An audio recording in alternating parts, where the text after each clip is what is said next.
apakah sudah kelihatan di screen Anda? Sudah, Pak. Ya, Pak.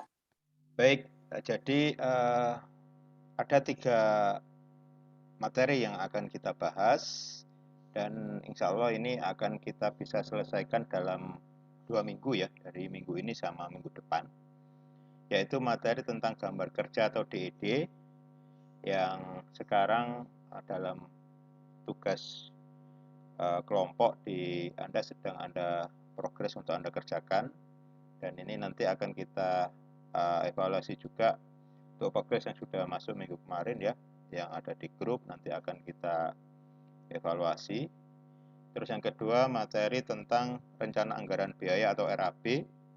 Yang ketiga materi tentang RKS atau rencana kerja dan syarat-syarat ya.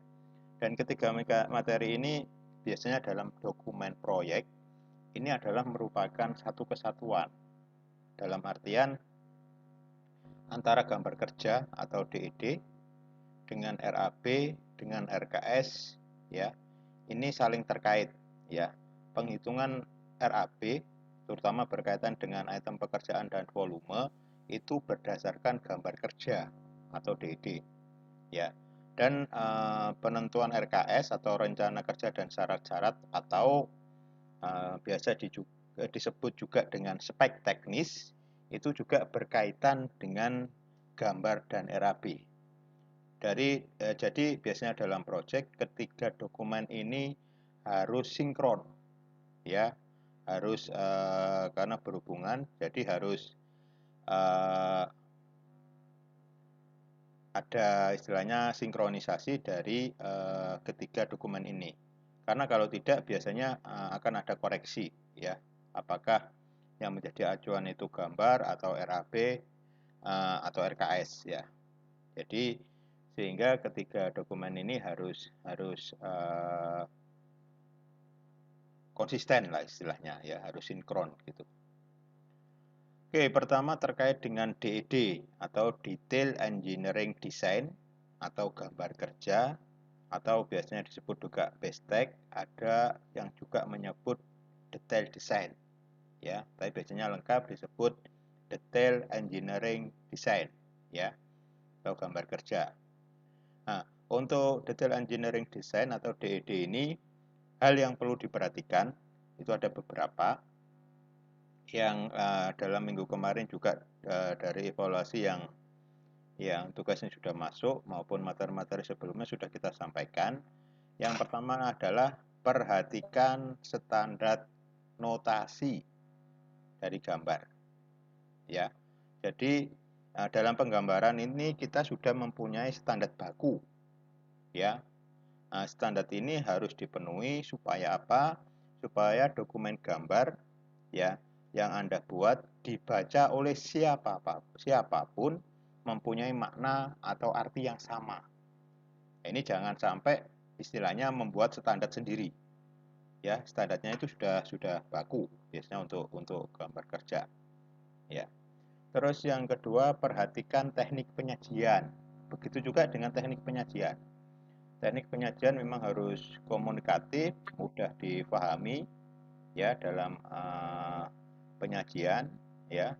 Mulai dari secara makro misalnya layout atau set plan, terus dena sampai ke gambar-gambar rencana dan detail. Nah, itu juga harus diperhatikan. Dan di dalam penugasan itu urut-urutan item yang harus dikerjakan dalam gambar kerja itu insya Allah sudah saya urutkan untuk penyajiannya. Jadi ikuti aja itu. Ya, jadi misalnya kita merencanakan rencana fondasi, ya gambar berikutnya ya berkaitan dengan detail fondasi. Nah, jadi dalam membaca gambar itu akan lebih mudah ya, sehingga kita tidak perlu mencari-cari di lembar yang berbeda begitu ya. Terus selanjutnya keterangan gambar lengkap dan komunikatif ya, terutama berkaitan dengan keterangan ya. Jadi keterangan gambar ya, Untuk hal-hal yang perlu dijelaskan itu harus lengkap, ya. Meskipun sebenarnya bahasanya juga adalah bahasa gambar juga, ya. Jadi setiap goresan garis juga harus hati-hati. Garis tebal, garis tipis itu juga mempunyai makna yang berbeda, ya. Terus bikin hedge atau kalau di CAD itu hedge, ya, istilahnya tekstur. Nah, itu juga jika perlu keterangan, tambahan keterangan juga harus dilengkapi, ya. Judul gambar, elevasi dan lain sebagainya, ya. Jadi harus komunikatif, ya. Yang terakhir, gambar detail untuk penjelasan yang spesifik. Nah, ini gambar detail karena nanti gambar DED ini adalah merupakan gambar yang dipergunakan sebagai acuan untuk pekerjaan lapangan, ya, sehingga perlu adanya gambar detail, ya, dengan skala yang lebih besar. Misalnya rencana fondasi Anda bikin rencana skala 1:100 atau 1:200, ya. Untuk gambar detailnya bisa lebih besar, misalnya skala 1:50 atau skala 1:20 atau 25, ya. Jadi gambar detail itu menjelaskan lebih detail terkait dengan dimensi, terkait juga detail gambarnya, ya. Jadi gambar detail untuk penjelasan yang spesifik, yang perlu, ya, sehingga terukur. Karena apa? Terutama terkait dengan skala dan dimensi, ya. Dalam penghitungan RAB itu nanti banyak sekali penghitungan yang terkait dengan volume pekerjaan. Nah, volume pekerjaan tentunya akan kita hitung berdasarkan gambar, ya. Jadi kita hitungnya di atas kertas, kan, ya. Nah, itu sehingga notasi, dimensi, skala itu harus betul, ya. Nah, ini terkait dengan DED, jadi nanti tolong diperhatikan betul sehingga Anda tidak akan mengalami kesulitan dalam menghitung rencana anggaran biaya atau RAB, ya. Jadi ini terkait dengan DED. Sampai di sini ada yang ditanyakan? Silahkan.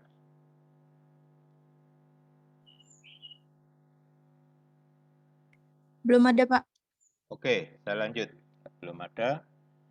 Ini terkait dengan DED, nanti progres tugasnya akan kita lihat. Terus terkait dengan RAB atau rencana anggaran biaya, ya. Jadi kalau kita berbicara tentang rencana anggaran biaya itu ada setidaknya ada 3 macam, ya, penghitungan rencana anggaran biaya. Rencana itu estimate, ya, jadi perkiraan. Jadi tidak ada penghitungan rencana anggaran biaya yang 100% fix, tidak ada. Ya, dalam artian kita mengestimasi, memperkirakan, ya. Jadi perkiraan anggaran biaya itu sebenarnya sama dengan rencana, ya. Tapi tentunya meskipun estimate, ya, tapi tingkat istilahnya kevaliditasnya ya tidak terlalu jauh dari yang sebenarnya. Kenapa ini estimate? Karena nanti realnya ya berdasarkan pekerjaan lapangan, itu real, ya. Jadi rencana anggaran biaya itu sifatnya adalah perkiraan, ya. Tapi perkiraan tentunya ada hitung-hitungannya, ada dasarnya, ya, sehingga tidak perkiraan yang manipulatif, yang ngawur begitu, tidak, ya. Nah, untuk rencana anggaran biaya di project kita biasanya mengenal 3 macam. Ada yang namanya owner estimate, ya, ada namanya owner estimate atau biasanya disebut OE, ya. Ini biasanya rencana anggaran biaya atau estimasi anggaran biaya yang dibuat oleh owner, ya, atau bisa juga user, ya, pemakai, atau owner lah biasanya yang umum, ya. Dan ini biasanya sifatnya global. Misalnya saya membangun rumah 2 lantai, luas lantainya 100 meter persegi, berdasarkan estimasi dari owner, misalnya 1 meter persegi 6 juta misalnya. Nah, tinggal ngalikan 6 kali 100, ya, 600 juta misalnya. Nah, itu namanya owner estimate. Jadi estimasi yang masih bersifat makro. Kenapa? Karena ownernya ya bukan engineer, ownernya bukan arsitek, ownernya bukan civil engineering misalnya. Jadi dia menghitungnya berdasarkan perkiraan secara makro. Biasanya yang umum adalah meter persegi luas lantai. Ya, itu tidak salah, tapi tidak valid. Ya, jadi tingkat validitasnya tentunya akan sangat jauh, ya, dalam artian itu hanya perkiraan secara makro, tapi paling enggak sudah ada estimasi, ya. Terus yang kedua ada engineer estimate. Nah, ini atau EE. Nah, ini adalah estimasi yang dibuat oleh engineer. Engineer ini itu siapa? Bisa arsitek, bisa civil engineering, ya bisa estimator itu sendiri, karena untuk perhitungan RAB sebenarnya ada tenaga ahlinya, namanya tenaga ahli estimator, ya. Tapi kita sebagai arsitek akan lebih baik kita juga bisa menghitung, ya, sehingga ya kita mempunyai kemampuan untuk bisa menghitung dan memperkirakan biaya yang diperlukan untuk membangun, ya. Jadi itu namanya engineer estimate. Ini nanti yang akan kita buat, karena kita sebagai engineer, dalam hal ini arsitek, ya, untuk membuat RAB rumah tinggal 2 lantai, ya. Selanjutnya ada anggaran pelaksanaan atau biasanya RAP, ya, rencana anggaran pelaksanaan. Nah, ini biasanya real cost, ya. Jadi penghitungan anggaran biaya yang dibuat oleh pelaksana atau kontraktor. Nah, ini biasanya dibuat oleh tenaga ahli dari kontraktor, ya, berdasarkan dia punya apa istilahnya standar, dia punya pengalaman, dia punya data, dia bisa menghitung anggaran pelaksanaan, ya. Jadi real yang biaya yang dibutuhkan untuk melaksanakan. Nah, apa bedanya dengan engineer estimate? Bedanya adalah kalau di engineer estimate ini biasanya sudah ada keuntungan dan overhead. Ya, keuntungan itu ya biasanya keuntungan dari kalau kita memborong diborongkan gitu pekerjaan 10-15% lah. Ya, itu rata-rata keuntungannya. Itu kalau anggaran pelaksanaan ini biasanya real cost, jadi tidak termasuk keuntungan. Ini biasanya mereka pakai jika ada lelang atau tender, sehingga dia bisa main di atau memperkirakan margin keuntungannya untuk bisa kompetitif dalam sebuah lelang atau tender. Nah, ini 3 macam terkait dengan rencana anggaran biaya atau RAB. Jadi yang akan kita buat adalah RABEE atau Engineer Estimate, ya. Kalau Owner Estimate atau OE bisa disebut juga biasanya HPS. HPS itu harga perkiraan sendiri. Sendiri siapa? Sendirinya owner, ya. Jadi itu 3 macam terkait dengan RAB. Sampai di sini ada yang ditanyakan? Silahkan sebelum saya lanjut. Masih belum ada, Pak. Belum ada, ya. Oke. Ya, masih paham hal-hal yang masih mendasar. Oke, selanjutnya ini kita masuk di rencana anggaran biaya atau RAB. Ya, jadi RAB di sini adalah RABEE atau Engineer Estimate, yaitu penghitungan RAB yang dibuat oleh tenaga ahli, ya, baik oleh arsitek maupun oleh sivil, ya, tenaga ahli civil engineering, atau juga bisa dihitung oleh engineer estimate, ya, itu istilahnya, ya, yang lebih spesifik, ya. Nah, dalam penghitungan rencana anggaran biaya, ini ada beberapa data yang harus kita persiapkan, ya. Jadi data ini ya harus kita siapkan sebagai dasar untuk menghitung RAB, ya. Tapi sebelum saya menjelaskan dari beberapa data yang perlu disiapkan, yang perlu Anda pahami bahwa penghitungan RAB di sini adalah harga terpasang, bukan harga material. Misalnya, ya, dinding batu bata. Nah, dinding itu kalau materialnya itu kan terdiri dari batu bata, terdiri dari pasir, terdiri dari semen, terdiri dari juga ada air, ya, untuk campuran spesinya. Itu material. Tapi yang kita hitung di sini adalah misalnya kalau dinding itu meter persegi pasangan batu bata. Jadi pasangan di situ maksudnya adalah terpasang, ya. Jadi yang kita hitung adalah harga terpasang. Jadi begitu juga dengan komponen yang lain. Jadi seluruhnya adalah harga terpasang. Lampu juga gitu. Misalnya menghitung harga titik lampu, ya. Titik lampunya itu adalah titik lampu terpasang. Jadi di situ sudah ada tempat lampunya, sudah ada instalasi kabelnya, sudah ada apa istilahnya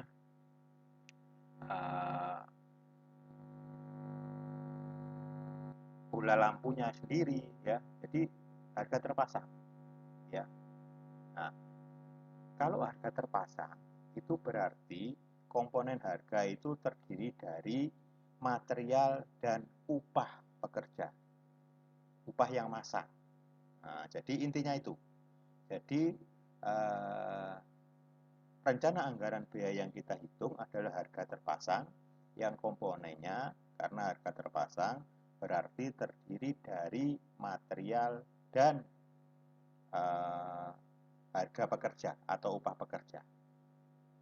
Itu yang harus dipahami, ya. Nah, sehingga data-data yang kita perlukan adalah yang pertama, info harga upah pekerja. Nah, untuk info harga upah pekerja, nanti akan kita tunjukkan contohnya. Info harga upah pekerja ini sesuai dengan lokasi di mana proyek itu dilaksanakan. Misalnya, ya, biasanya kalau untuk pekerja itu ada beberapa level, ya. Ada mandor, ada kepala tukang, ada tukang, terus ada pekerja sendiri atau kuli, ya. Itu ada beberapa level, ya. Nah, yang mengerjakan ini untuk setiap item pekerjaan itu berbeda-beda komposisinya, ya. Jadi untuk info harga upah atau pekerja itu sesuai dengan lokasi. Misalnya info harga pekerja tukang antara di Malang kota dengan di Kabupaten Malang bisa beda, ya. Info harga upah pekerja, ya, atau kuli antara di Malang dengan di Surabaya pasti beda. Begitu juga di tempat yang lain. Jadi dalam penghitungan rencana anggaran biaya yang mau Anda hitung di gambar rumah tinggal 2 lantai nanti, silahkan Anda tentukan saja istilahnya, asumsikan aja lokasinya itu di mana. Ya, silahkan, ya. Bisa di Malang, bisa di luar Malang, terserah, ya. Karena kita masih proses belajar, saya pikir tidak ada masalah. Jadi Anda tentukan aja, yang penting ditentukan. Karena ini nanti akan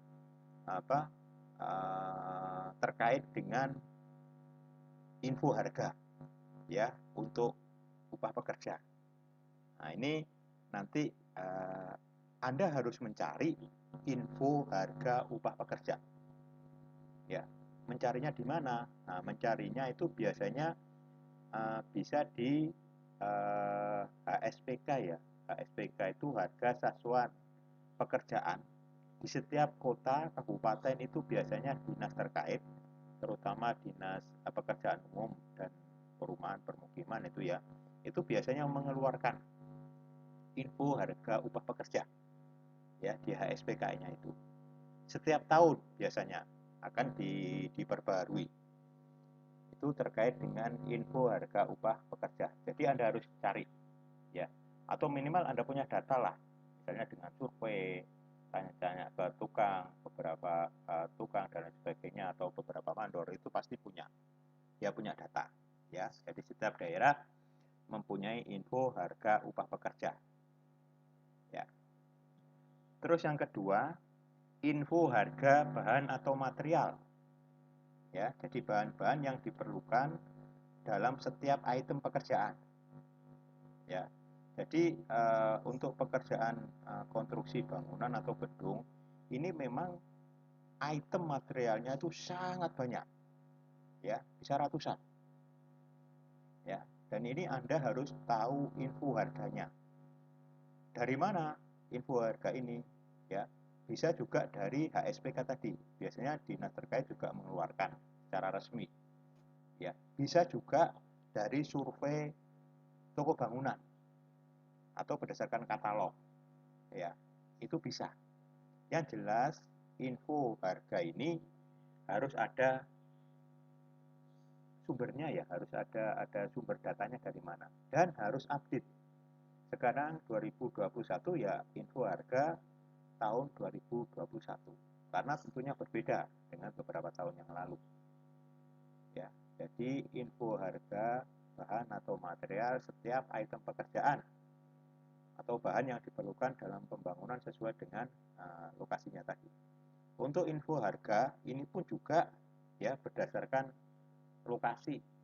Ya, bisa jadi material batu kali di Malang dengan material batu kali di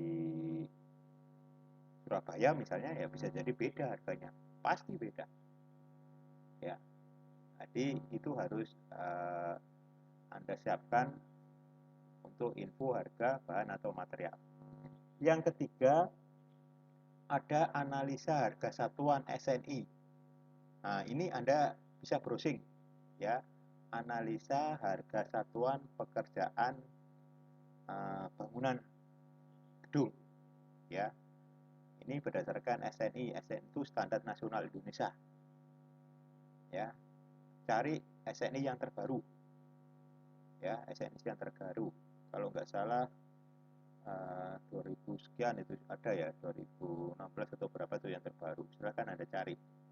Ya, meskipun nanti juga saya akan berikan contoh, tapi bisa jadi saya belum recheck apakah analisa yang saya punya itu yang update atau tidak ya.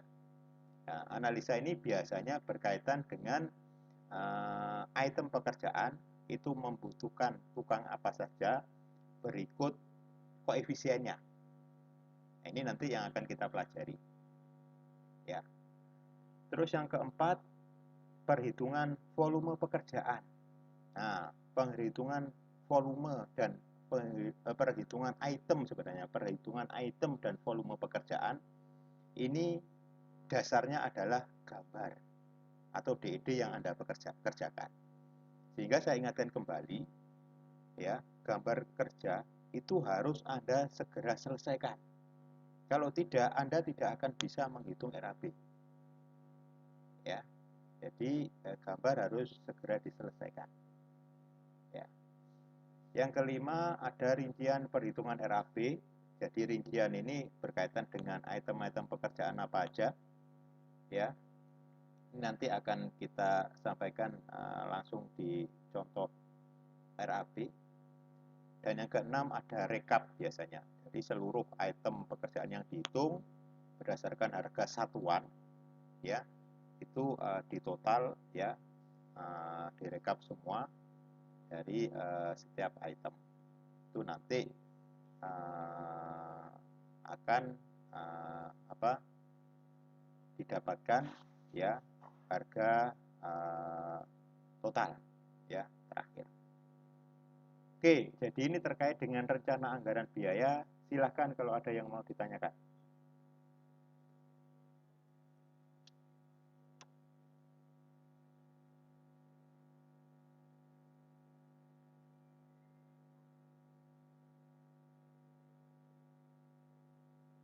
Halo?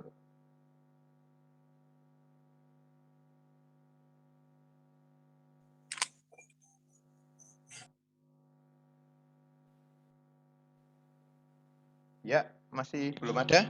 Jelas? Belum ada, Pak. Oke. Belum ada sudah jelas atau tidak paham?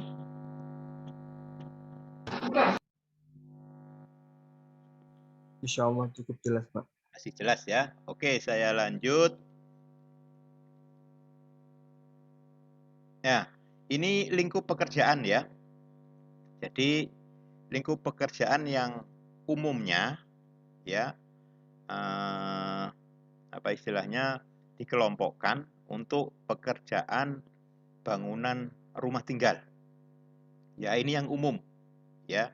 Nah, untuk lingkup pekerjaan ini pengelompokannya sebenarnya bisa macam-macam ya, tapi ini setidaknya contoh yang saya berikan ya untuk mengelompokkan menghitung RAB ya berdasarkan lingkup pekerjaan sehingga nanti mudah ya kalau kita kelompokkan nanti akan lebih mudah dan yang penting lagi tidak ada item yang kelewat atau tidak dihitung ya karena kalau ada item yang kelewat atau tidak dihitung tentunya nanti validitas dari penghitungan RAB itu nanti tidak terpenuhi ya dikelompokkan ya dan lebih mudahnya itu kita apa istilahnya kita mengelompokkan mulai dari pekerjaan persiapan. Jadi pekerjaan persiapan itu ya masih berkaitan dengan persiapan lahan, ya pembersihan, terus pemadatan kalau ada pemadatan, ya pengurukan kalau harus diuruk, ya. Jadi itemnya berbeda-beda sesuai dengan kondisi yang ada di lokasi dan di proyek itu, ya. Jadi misalnya di sini pengelompokannya adalah pekerjaan persiapan. Pekerjaan persiapan ini apa saja? Itu nanti saya sampaikan dalam rinciannya di contoh RAB. Terus ada pekerjaan tanah. Jadi ini kita dari bawah ya. Dan kalau bisa jangan loncat-loncat supaya mudah ya. Di pekerjaan persiapan, terus ada pekerjaan tanah, ada pekerjaan pondasi, ya, ada pekerjaan beton, ini berkaitan dengan yang berkaitan dengan beton struktur, ada pekerjaan pasangan dan plesteran, ini biasanya berkaitan dengan dinding, ya. Terus ada pekerjaan kusen, daun pintu dan jendela, ini berkaitan dengan kusen dan penutupnya ya, bisa daun pintu dan jendela, kusen juga ada kusen pintu dan jendela. Ada pekerjaan rangka atap dan penutup atap, ya. Terus ada pekerjaan langit-langit, ini juga biasanya nanti ada rangka langit-langit, ada penutup langit-langit atau plafon. Ada pekerjaan pengecatan, pengecatan ini biasanya ada interior, ada eksterior, karena biasanya harganya berbeda. Ada juga yang mungkin pengecatan genteng, ya. Terus ada pekerjaan listrik, ya, jadi instalasi listrik sampai saklar, terus bola lampu, ya. Terus ada pekerjaan sanitasi. Pengerjaan sanitasi ini berkaitan dengan utilitas air bersih dan air kotor, ya, termasuk pemipaannya, keran, terus tandon, septic tank, resapan itu di pekerjaan sanitasi. Ada pekerjaan kunci dan penggantung. Kunci dan penggantung ini berkaitan dengan handle-handle kunci, pegangan pintu, handle pintu, ya, terus mungkin ini untuk handle jendela dan lain sebagainya, ya, grendel dan lain sebagainya itu pekerjaan kunci dan penggantung termasuk engsel itu ya. Terus ada pekerjaan penutup lantai dan dinding, ya mungkin kalau lantainya bisa ditutup dengan keramik, granit atau parket, ya. Dinding juga gitu, ada selain di plester mungkin ada yang ditempelin keramik, ada yang ditempelin granit, ada yang ditempelin batu alam. Jadi itu ya. Ini lingkup pekerjaan. Oke, kita akan break sebentar karena sesi 1 kita akan habis waktunya. Akan kita lanjut setelah ini. Saya close dulu, nanti silakan Baik, bergabung Pak. kembali.